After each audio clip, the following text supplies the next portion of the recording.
आज हम यथा पिंडे तथा ब्रह्मांडे के उस महान सिद्धांत की गहराई में उतरेंगे जहाँ गायत्री मंत्र के 24 अक्षरों को मानव अस्तित्व और इस विराट ब्रह्मांड की 24 तत्वीय संरचना से जोड़कर देखा गया है।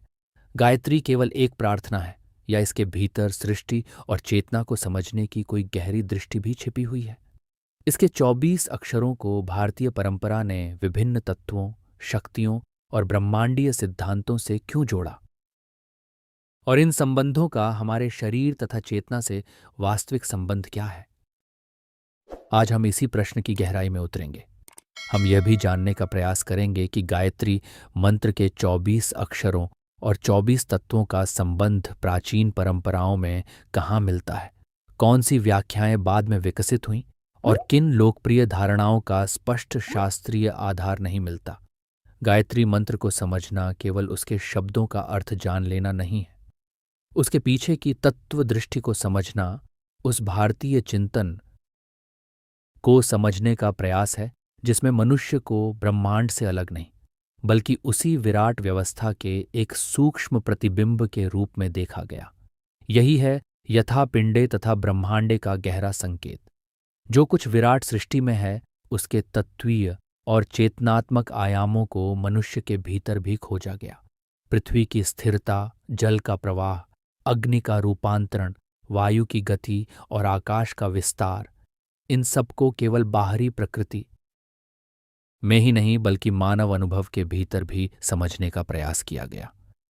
और यहीं से गायत्री मंत्र के 24 अक्षरों का प्रश्न असाधारण रूप से गहरा हो जाता है। क्या इन 24 अक्षरों की संख्या केवल एक काव्यात्मक संयोग है, या फिर भारतीय मनीषा ने इस संख्या के भीतर मनुष्य, प्रकृति और ब्रह्मांड के बीच किसी गहरी संरचनात्मक समानता का संकेत देखा था? आइए अब इसी गंभीर शास्त्रीय प्रश्न की परतें एक एक करके खोलते हैं। यह रहस्य हमें भारतीय दर्शन की उस गहन परंपरा की ओर ले जाता है जिसे वेदांत ने मनुष्य, प्रकृति और चेतना को समझने के लिए एक अत्यंत सूक्ष्म दृष्टि प्रदान की है। वेदांत की दृष्टि में यह संसार केवल बाहरी वस्तुओं का समूह नहीं है, हमारे अनुभव का एक बाहरी पक्ष है और एक आंतरिक पक्ष। जो कुछ हम बाहर देखते हैं उसे हमारी इंद्रियां ग्रहण करती हैं, मन उसका अनुभव करता है, बुद्धि उसका विचार और विवेक करती है, चित्त में उसकी स्मृतियां और संस्कार अपनी छाप छोड़ते हैं और अहंकार उसे मैं और मेरा से जोड़ देता है। इसीलिए तत्वों की यह व्यवस्था केवल सृष्टि का वर्णन नहीं है, यह स्वयं को समझने का भी एक दार्शनिक मानचित्र बन जाती है। इस व्यापक दृष्टि में सबसे पहले आते हैं 5 महाभूत: पृथ्वी, जल, अग्नि, वायु और आकाश। पृथ्वी केवल मिट्टी नहीं है, यह स्थिरता और संरचना का संकेत है। जल प्रवाह का, अग्नि रूपांतरण का, वायु गति का और आकाश उस अवकाश का संकेत है जिसमें समस्त अनुभव प्रकट होते हैं। हमारा स्थूल शरीर भी इन्हीं 5 महाभूतों से संबंधित माना जाता है। इसलिए जब भारतीय दर्शन प्रकृति के इन तत्वों की चर्चा करता है तो वह केवल बाहर दिखाई देने वाले संसार की बात नहीं कर रहा होता, वह मनुष्य के अपने अस्तित्व को भी उसी व्यापक तत्व दृष्टि में देखने का प्रयास कर रहा होता है। लेकिन स्थूल जगत के पीछे अनुभव की एक और सूक्ष्म संरचना है। यहाँ 5 तन्मात्राओं की चर्चा आती है: शब्द, स्पर्श, रूप, रस और गंध। ये केवल सुनाई देने वाली ध्वनि, दिखाई देने वाला रूप या अनुभव किया जाने वाला स्वाद नहीं है। इन्हें उन सूक्ष्म अनुभव आधारों के रूप में समझा जाता है जिनके माध्यम से जगत हमारे लिए अनुभव योग्य बनता है। अब प्रश्न उठता है, इन अनुभवों को ग्रहण कौन करता है? यहाँ 5 ज्ञानेंद्रियां सामने आती हैं: कर्ण, त्वचा, नेत्र, जिह्वा और नासिका। कर्ण शब्द को ग्रहण करता है, त्वचा स्पर्श को, नेत्र रूप को, जिह्वा रस को और नासिका गंध को। लेकिन मनुष्य केवल संसार को जानता ही नहीं है, वह उसमें कर्म भी करता है। वह बोलता है, कार्य करता है, चलता है, शरीर की आवश्यक क्रियाएं करता है और सृजन करता है। इसीलिए 5 कर्मेंद्रियों की चर्चा होती है: वाणी, हाथ, पैर, उत्सर्जन का अंग और प्रजनन का अंग। अब तक हम स्थूल प्रकृति, सूक्ष्म अनुभव और ज्ञान तथा कर्म के साधनों तक पहुंच चुके हैं। लेकिन इन सभी को जोड़ने वाला एक और सूक्ष्म स्तर है, अंतःकरण। वेदांतिक परंपरा में अंतःकरण को उसके चार कार्यात्मक पक्षों से समझाया जाता है: मन, बुद्धि, चित्त और अहंकार। मन अनुभवों को ग्रहण करता है और उनमें संकल्प तथा विकल्प करता है। बुद्धि विचार करती है, विवेक करती है और निश्चय तक पहुंचती है। चित्त में स्मृतियां, अनुभव और संस्कार अपनी गहरी छाप के रूप में बने रहते हैं। और अहंकार वह मैं का बोध है जो अनुभवों को व्यक्तिगत पहचान से जोड़ता है। मैं देख रहा हूं, मैं जान रहा हूं, ये मेरा अनुभव है। इस प्रकार पांच महाभूत, पांच तन्मात्राएं, पांच ज्ञानेंद्रियां, पांच कर्मेंद्रियां और अंतःकरण के ये चार पक्ष मन, बुद्धि, चित्त और अहंकार मिलकर 24 की एक ऐसी तत्वीय संरचना प्रस्तुत करते हैं जिसके माध्यम से भारतीय चिंतन ने मानव अनुभव और जगत के संबंध को समझने का प्रयास किया है। लेकिन यहाँ एक अत्यंत महत्वपूर्ण सावधानी आवश्यक है। भारतीय दर्शन की विभिन्न परंपराओं में 24 तत्वों की गणना और उनकी व्यवस्था एक जैसी नहीं मिलती। इसलिए हम इस विशेष 24 तत्वीय संरचना को यहाँ एक दार्शनिक और ध्यानात्मक ढांचे के रूप में समझेंगे, न कि वेदांत के प्रत्येक ग्रंथ में मिलने वाली एकमात्र और अंतिम गणना के रूप में। और अब हम अपने मूल विषय के और निकट पहुंचते हैं। इन तत्वों का अध्ययन अंततः केवल जगत की संरचना जानने के लिए नहीं है। इसका उद्देश्य उस चेतना की ओर संकेत करना भी है जो शरीर, इंद्रियों, मन, बुद्धि, स्मृति और अहंकार, इन सभी के अनुभव की साक्षी है। यहीं से गायत्री मंत्र के 24 अक्षरों का प्रश्न और अधिक गहरा हो जाता है। यदि मानव अनुभव को 24 तत्वों की इस प्रतीकात्मक संरचना के माध्यम से समझा जा सकता है, तो क्या गायत्री के 24 अक्षरों को भी इसी तत्व दृष्टि के साथ ध्यान में रखा गया था? यदि हां, तो यह संबंध किस परंपरा में विकसित हुआ? क्या प्रत्येक अक्षर को वास्तव में किसी एक तत्व से जोड़ा गया था, या यह साधक के लिए स्थूल से सूक्ष्म और बाहरी जगत से आंतरिक चेतना की ओर जाने वाली एक ध्यान पद्धति थी? यहीं से हमारा ध्यान फिर उसी महान दृष्टि की ओर लौटता है, यथा पिंडे तथा ब्रह्मांडे। अब हम उस बिंदु पर पहुंच चुके हैं जहां गायत्री मंत्र के 24 अक्षरों का तत्वीय मानचित्र हमारे सामने खुलना शुरू होता है। और इस मानचित्र को समझते समय हमें केवल यह नहीं देखना है कि कौन सा अक्षर किस तत्व से जोड़ा गया है।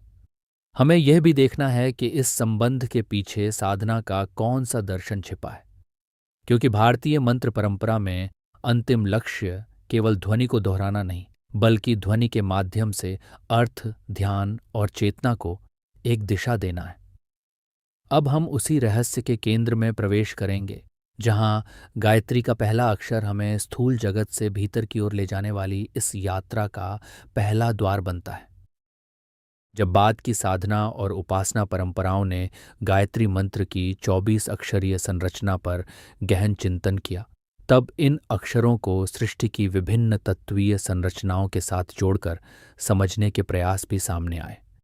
यहाँ एक बात स्पष्ट करना अत्यंत आवश्यक है।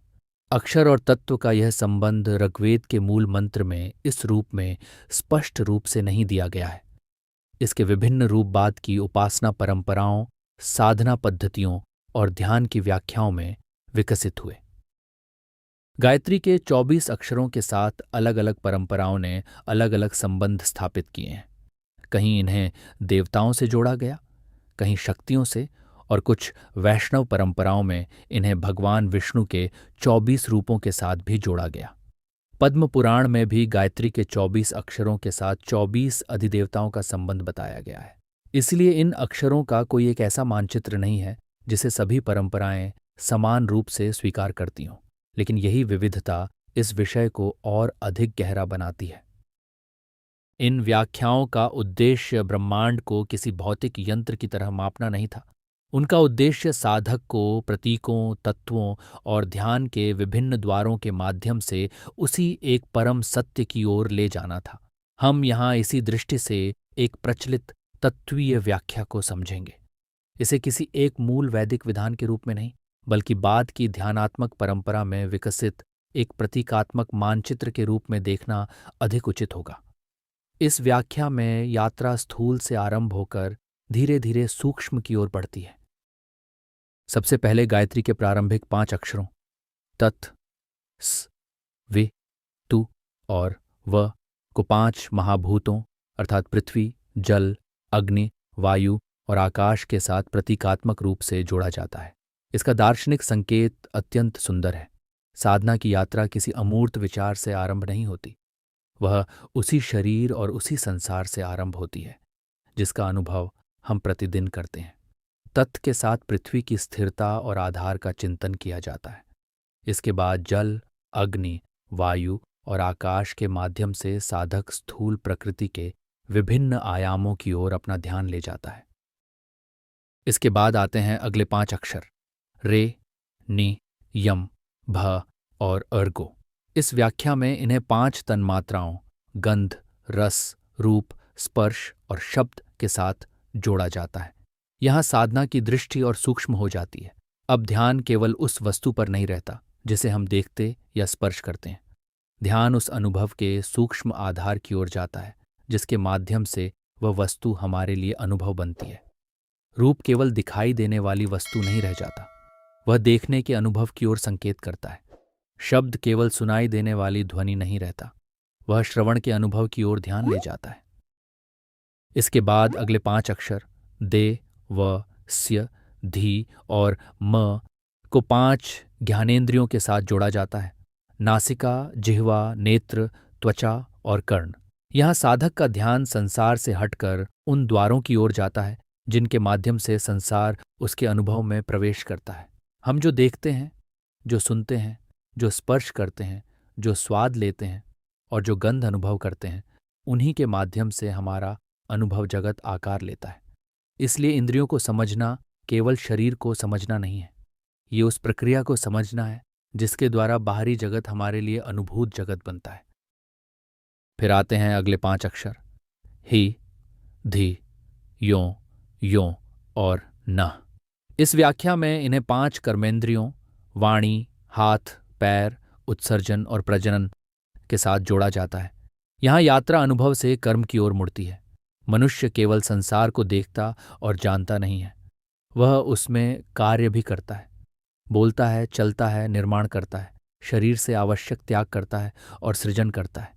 अर्थात मनुष्य केवल अनुभव का पात्र नहीं है, वह अपने कर्मों के माध्यम से संसार के साथ निरंतर संबंध भी स्थापित करता है।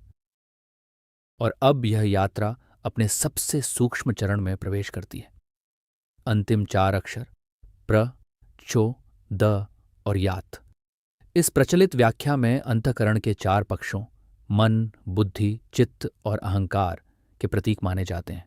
यहीं बाहरी संसार से भीतर की यात्रा अपने गहनतम स्तर पर पहुंचती है। मन अनुभवों को ग्रहण करता है, बुद्धि उनका विचार, विवेक और निश्चय करती है, चित्त में स्मृतियां और संस्कार अपनी गहरी छाप रखते हैं और अहंकार प्रत्येक अनुभव के साथ मैं का संबंध स्थापित करता है। इस प्रकार तत् से यात तक की ये यात्रा केवल 24 अक्षरों का क्रम नहीं रह जाती। ये स्थूल प्रकृति से सूक्ष्म अनुभव तक, अनुभव से कर्म तक और कर्म से अंतःकरण तक पहुंचने वाली एक प्रतीकात्मक आध्यात्मिक यात्रा बन जाती है। बाहर दिखाई देने वाले जगत से आरंभ होकर ये यात्रा धीरे धीरे उस आंतरिक क्षेत्र में प्रवेश करती है जहां अनुभव करने वाला स्वयं प्रश्न बन जाता है। और तब साधक के सामने एक और गहरा प्रश्न उठता है, जिस मैं के माध्यम से मैं इस पूरे जगत को अनुभव कर रहा हूं, वह वास्तव में कौन है? यहीं तत्वों का अध्ययन केवल सृष्टि को समझने का प्रयास नहीं रह जाता, वह आत्मचिंतन का द्वार बन जाता है। और अब हमारी अगली यात्रा इसी प्रश्न की ओर होगी, क्या इस प्रतीकात्मक तत्वीय मानचित्र का हमारे शरीर और आधुनिक विज्ञान के साथ भी कोई संबंध है? अब एक स्वाभाविक प्रश्न उठता है, इस दार्शनिक मानचित्र का हमारे शरीर और आधुनिक विज्ञान की दृष्टि से क्या संबंध है? प्राचीन तांत्रिक और यौगिक परंपराओं में न्यास नामक एक साधना विधि मिलती है। इसमें मंत्र के अक्षरों या मंत्र के विभिन्न अंशों को शरीर के अलग अलग अंगों से जोड़ा जाता है और उनके साथ ध्यान किया जाता है। इसी व्यापक परंपरा के आधार पर आधुनिक समय में ऐसी कई व्याख्याएं भी सामने आई हैं जिनमें कहा जाता है कि गायत्री मंत्र के 24 अक्षर हमारी रीढ़ की 24 कशेरुकाओं से सीधे जुड़े हैं और मंत्र जप से वे सक्रिय होती हैं। यह विचार सुनने में अत्यंत आकर्षक है, लेकिन जब हम इसे शास्त्रीय और वैज्ञानिक प्रमाण की कसौटी पर रखते हैं तो एक महत्वपूर्ण अंतर सामने आता है। गायत्री के 24 अक्षरों और रीढ़ की 24 कशेरुकाओं के बीच ऐसा सीधा एक से एक संबंध स्थापित करने वाला स्पष्ट प्राचीन प्रमाण उपलब्ध नहीं है। आधुनिक विज्ञान में भी ऐसा कोई प्रमाण नहीं है जो यह दिखाए कि प्रत्येक अक्षर किसी एक कशेरुका या शरीर के किसी निश्चित केंद्र को सक्रिय करता है। इसलिए इसे किसी प्राचीन महर्षि का प्रमाणित रहस्य कहने के बजाय एक लोकप्रिय आधुनिक धारणा के रूप में देखना अधिक सत्यनिष्ठ होगा। और सत्यनिष्ठा ही ज्ञान की सबसे बड़ी शक्ति है। लेकिन इसका अर्थ यह बिल्कुल नहीं है कि मंत्र जप, श्वास और शरीर के बीच कोई वैज्ञानिक संबंध नहीं है। जब हम आधुनिक विज्ञान की ओर एक सावधान संवाद का सेतु बनाते हैं तो कुछ रोचक शोध हमारे सामने आते हैं। मंत्र जप और ध्यान पर हुए अध्ययनों में यह देखा गया है कि लयबद्ध जप, ध्यान और नियंत्रित श्वास हमारी मानसिक अवस्था तथा स्वायत्त तंत्रिका तंत्र की गतिविधि से संबंधित हो सकते हैं। कुछ शोधों में हृदय गति परिवर्तनशीलता और विश्रांति से जुड़े शारीरिक संकेतकों में भी परिवर्तन देखे गए हैं। हालांकि इन परिणामों को सभी प्रकार के मंत्र जप पर समान रूप से लागू नहीं किया जा सकता। मस्तिष्क की विद्युत गतिविधि भी इस क्षेत्र में अध्ययन का विषय रही है। ध्यान और मंत्र जप पर हुए कुछ शोधों में अल्फा और थीटा गतिविधि में परिवर्तन के संकेत मिले हैं, लेकिन अलग अलग साधना पद्धतियों, प्रतिभागियों और शोध प्रणालियों के परिणाम एक जैसे नहीं हैं। हाल की एक व्यवस्थित समीक्षा में मंत्र जप से संबंधित अध्ययनों में थीटा गतिविधि में वृद्धि के संकेत मिले, लेकिन शोधों के बीच पर्याप्त विविधता भी पाई गई। गायत्री मंत्र पर हुए एक हालिया अध्ययन में भी नियमित साधकों में भावनात्मक उद्दीपनों के प्रति मस्तिष्कीय प्रतिक्रिया और भावनात्मक विनियमन से जुड़े कुछ अंतर देखे गए, लेकिन यह अध्ययन भी 24 अक्षरों और 24 तत्वों के बीच कोई प्रत्यक्ष जैविक संबंध सिद्ध नहीं करता। इसलिए यह कहना उचित नहीं होगा कि गायत्री के प्रत्येक अक्षर का कोई निश्चित मस्तिष्कीय प्रभाव सिद्ध हो चुका है, और न ही यह कहा जा सकता है कि 24 अक्षर सीधे 24 तत्वों को वैज्ञानिक रूप से सक्रिय करते हैं। विज्ञान अभी इतना ही कहने की अनुमति देता है कि लयबद्ध ध्वनि, ध्यान और श्वास के बीच ऐसे संबंध हैं जिनका शरीर और मस्तिष्क पर वैज्ञानिक अध्ययन किया जा सकता है। इसी क्रम में वेगस तंत्रिका का विषय भी महत्वपूर्ण हो जाता है। वेगस तंत्रिका मस्तिष्क और शरीर के अनेक महत्वपूर्ण अंगों के बीच संचार में महत्वपूर्ण भूमिका निभाती है। ये स्वायत्त तंत्रिका तंत्र की उन प्रक्रियाओं से भी संबंधित है जो शरीर की विश्रांति और आंतरिक संतुलन में भूमिका निभाती है। ध्यान और मंत्र जप से जुड़े कुछ अध्ययनों में स्वायत्त तंत्रिका तंत्र और हृदय गति परिवर्तनशीलता जैसे संकेतकों में परिवर्तन का अध्ययन किया गया है, लेकिन इन परिणामों का अर्थ यह नहीं है कि किसी विशेष मंत्र का कोई विशेष अक्षर सीधे वेगस तंत्रिका को सक्रिय करता है। इन संबंधों को समझने के लिए अभी और नियंत्रित शोध की आवश्यकता है। इसी प्रकार तनाव, हृदय गति, रक्तचाप और भावनात्मक अवस्था पर मंत्र तथा ध्यान के संभावित प्रभावों का भी अध्ययन किया जा रहा है। कुछ शोध सकारात्मक परिवर्तन की ओर संकेत करते हैं, लेकिन इन परिणामों को सीधे गायत्री के 24 अक्षरीय तत्व सिद्धांत का प्रमाण नहीं कहा जा सकता, और शायद यही इस पूरे संवाद का सबसे सुंदर निष्कर्ष है। आधुनिक विज्ञान अभी यह प्रमाणित नहीं करता कि गायत्री मंत्र के 24 अक्षर 24 तत्वों या शरीर के 24 केंद्रों को सीधे सक्रिय करते हैं, लेकिन विज्ञान यह समझने में हमारी सहायता कर रहा है कि लयबद्ध ध्वनि, श्वास, एकाग्रता और ध्यान मनुष्य की शारीरिक तथा मानसिक अवस्था के साथ वास्तविक और मापने योग्य संबंध रख सकते हैं। अर्थात विज्ञान अभी प्राचीन तत्व दर्शन को प्रमाणित नहीं कर रहा है, वह हमें उस अनुभव के कुछ आयामों को समझने का एक नया माध्यम दे रहा है जिसे साधक अपनी साधना में अनुभव करता आया है, और यहीं शास्त्र तथा विज्ञान के बीच एक सुंदर संवाद संभव होता है। शास्त्र हमें पूछना सिखाता है कि ध्वनि, तत्व और चेतना के बीच संबंध को भीतर से कैसे समझें। विज्ञान हमें यह देखने का साधन देता है कि साधना के दौरान शरीर और मस्तिष्क में वास्तव में क्या परिवर्तन होते हैं। दोनों को एक दूसरे का प्रमाण मान लेना आवश्यक नहीं है। आवश्यक यह है कि दोनों से सत्य की खोज की जाए। और अब जब हमने शास्त्रीय प्रतीक, शरीर और आधुनिक विज्ञान, इन तीनों के बीच की सीमा को समझ लिया है, तो हम उस अंतिम प्रश्न की ओर बढ़ सकते हैं। गायत्री मंत्र के 24 अक्षरों का वास्तविक रहस्य आखिर कहाँ है? क्या वह शरीर के किसी विशेष केंद्र में है, या फिर उस चेतना में जिसके माध्यम से हम शरीर, प्रकृति और पूरे ब्रह्मांड का अनुभव करते हैं? यहीं से हमारी यात्रा अपने अंतिम और सबसे गहरे चरण में प्रवेश करती है। इन सभी कड़ियों को जोड़ने पर हम अपनी इस ज्ञान यात्रा के सार तक पहुंचते हैं। गायत्री मंत्र के 24 अक्षरों का यह विज्ञान किसी शारीरिक अंग को सक्रिय करने का कोई यांत्रिक उपाय नहीं है। यह चेतना के रूपांतरण और आत्मबोध की एक गहन साधना दृष्टि है।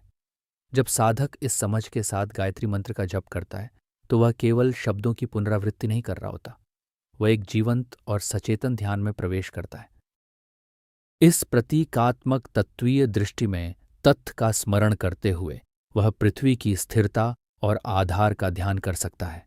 वे के साथ वह अग्नि के रूपांतरण और प्रज्ञा के प्रकाश का चिंतन कर सकता है, और धी के साथ वह अपनी बुद्धि को उस परम प्रकाश की ओर उन्मुख करने की भावना रख सकता है।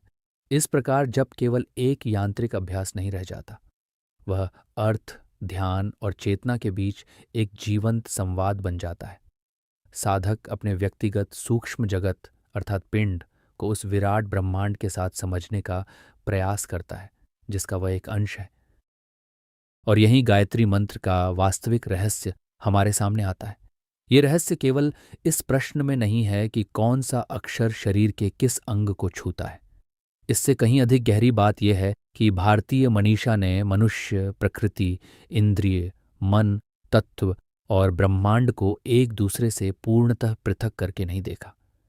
24 अक्षरों की यह संरचना साधक को बाहरी जगत से भीतर के जगत की ओर ले जाती है, और भीतर की उस यात्रा में वह धीरे धीरे उस चेतना की ओर संकेत करती है जहां पिंड और ब्रह्मांड का भेद सूक्ष्म होने लगता है। इसलिए अगली बार जब आप गायत्री मंत्र के इन 24 अक्षरों का उच्चारण करें, तो उन्हें केवल ध्वनि के रूप में न सुनें, उनके अर्थ को स्मरण करें, उनके तत्वीय संकेत पर मनन करें और उस चेतना को अनुभव करने का प्रयास करें जिसकी ओर पूरा मंत्र साधक का ध्यान ले जाता है। तब गायत्री केवल एक प्रार्थना नहीं रह जाती, वह स्वयं को जानने की एक यात्रा बन जाती है। एक ऐसी यात्रा जिसमें 24 अक्षरों के माध्यम से मनुष्य अपने भीतर और बाहर फैले उस विराट सत्य को देखने का प्रयास करता है, जो अंततः किसी एक शब्द, किसी एक तत्व या किसी एक रूप में सीमित नहीं किया जा सकता। यही गायत्री की सबसे गहरी साधना है, बाहर के प्रकाश से भीतर के प्रकाश की ओर जाना, और अंततः यह पहचानना कि जिस प्रकाश को हम बाहर खोज रहे थे उसकी अनुभूति का द्वार हमारे भीतर ही खुलता है। इस ज्ञान यात्रा में अंत तक हमारे साथ बने रहने के लिए आपका हृदय से आभार। यदि इस चिंतन ने आपके भीतर भी कोई प्रश्न, कोई अनुभव या कोई नई अनुभूति जगाई है, तो उसे हमारे साथ अवश्य साझा कीजिए। और यदि आप इस साधना यात्रा में अपनी उपस्थिति दर्ज करना चाहते हैं, तो श्रद्धा के साथ टिप्पणी में ओम भूर्भुवः स्वः लिख सकते हैं। शुभम भवतु।